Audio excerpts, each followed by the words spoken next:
the number one thing. Just, you always look at people that are aligned with what your values are, and I felt like that was the case when I left the program. You said you're not patient. You don't want other people to be patient. How quick can you turn this thing around? Well, again, I haven't looked at the roster as much as I'd like to, and haven't looked at enough film to be able to tell you that. But I'm an impatient person, and most fans are impatient. So we're going to try to get it going as fast as we can get it going. Go with pace of play as well. Yeah, no question, no doubt. If we get what we want to be running, 80, 85 plays a game. And that fits with how football is run in the state, the high school level, right? That's exactly what you can go recruit to now. Very much so. You mentioned being on Mac Brown's staff in 1998. He's such a revered figure. Is there anything he taught you that you've brought with you all along your coaching career? Really treat everybody with respect. That's the number one thing. Coach, you say that this isn't a hidden gem that people know about this. As somebody who was just dipped in Texas and then went elsewhere, what are folks saying about Texas State? Well, what I hear from my peers is that this is a great spot. And like Coach Brown said, his phone's been blowing up, my phone's been blowing up. People know about San Marcos in the area. They know about what Coach Fran has done here to bring this program to where it is now. They know it's on the rise, and I think that's across college football.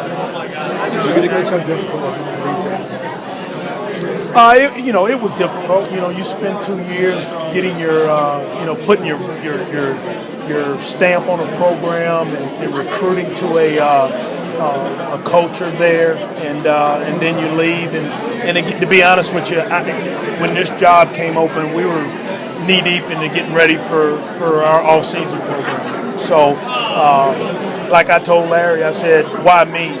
At that time, because I was ready to get going, and the expectations there in 2016 ought to be really high. Did you get a commitment from Larry, from the administration, in terms of what you can do in terms of building staff, what kind of money you have at your disposal, that kind of thing? Yeah, I got a commitment from that. Coach, what's the first part of Yeah. Try to keep the recruiting classes signed. I think there's something like 15 commits. I know there were some junior college kids that just were signed.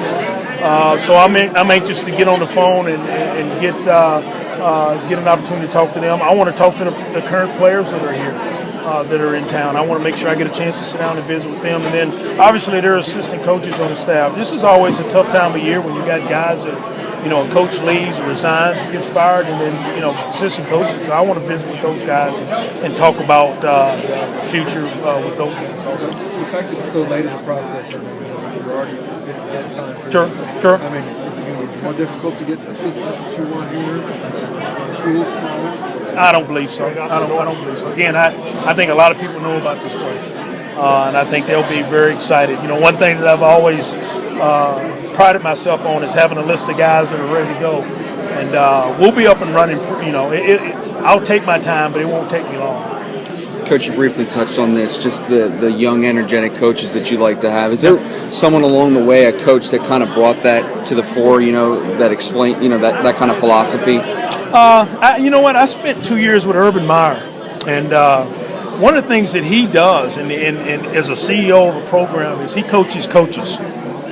He doesn't coach football very much. He coaches coaches, and Tom Herman was a GA when I was at Texas. And Tom's, everybody's seen what Tom has done, but we had a very good mixture of young, energetic coaches at Ohio State with some veterans.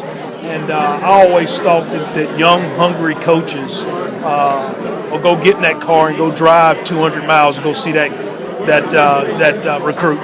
And that's what I'm looking for, the young, hungry guys that want to be mentors to today's kids, today's 17 to 22-year-old. Coach, the hashtag's going to take off party in the end zone. You mentioned the high tempo that was brought to this program. As a defensive coordinator back over there, that's pretty focused on the offense. How did that happen? Well, in today's game, I think it's really important that you score points. Everybody's scoring points in bunches in today's game. as a defensive coach, and again, you get that label. Everybody gets that label. I don't necessarily agree with it, but I believe you have to score points, but then you have to be able to play great defense to win championships. The number one goal on our plan to win is to play great defense and have sound and explosive offense. That's number one goal. So defense is important. Can you remember the first time you heard about Texas State before you got the interview, or when you were at James Madison, somewhere along the ways? About just the program, school? yeah. Oh, I knew about it when I was in Austin. Yeah, I knew. I've always, watched Coach Wacker and Coach Bailiff do what they did here. So, this was not. This has been a while back. I knew about Texas. I used to be Southwest Texas State. Southwest Texas. Yeah, I remember back in the day. Yeah.